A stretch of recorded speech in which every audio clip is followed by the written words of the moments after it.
नमस्कार, बहुत बहुत स्वागत है आपका। बात करने जा रहे हैं उस अरबपति की जिसको अपनी कंपनी 73 रुपए यानी महज $1 में बेचनी पड़ी है।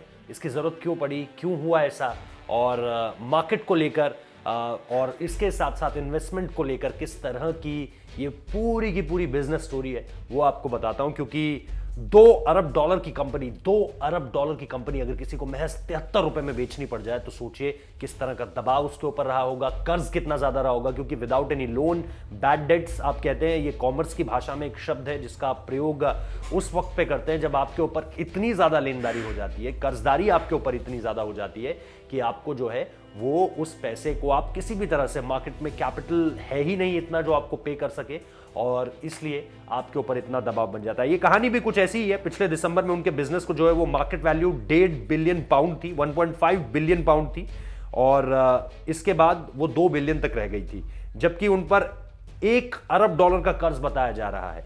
और इसके साथ साथ ये कंपनी जो है वो बीआर शेट्टी की है, जो फाइनेंशियल सर्विस कंपनी फिनोबलर की घोषणा के बाद ग्लोबल फिनटेक इन्वेस्टमेंट होल्डिंग के साथ एक समझौता कर रही थी।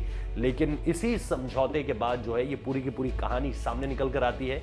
इस कहानी में साफ तौर पर समझ आता है कि बीआर शेट्टी कैसे जो है वो कर्ज के तले लगातार दबते जा रहे हैं, और कर्ज के दबाव तले ही उन्होंने अपनी इस कंपनी को बेचने का फैसला किया, क्योंकि इस कंपनी से उन्हें अब कुछ नहीं मिलने वाला था।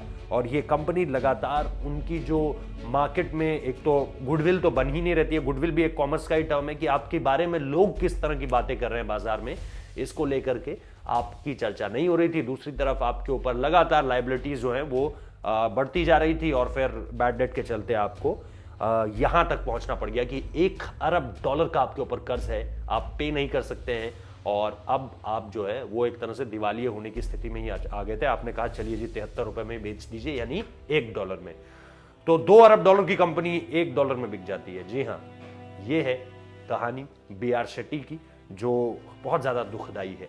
आप किस तरह से देख रहे हैं स्टोरी को जरूर बताइएगा कमेंट करके। फिलहाल इस वीडियो को देखने के लिए बहुत बहुत शुक्रिया। लाइक कीजिए, शेयर कीजिए, चैनल को सब्सक्राइब करना बिल्कुल मत भूलिए। बहुत बहुत शुक्रिया।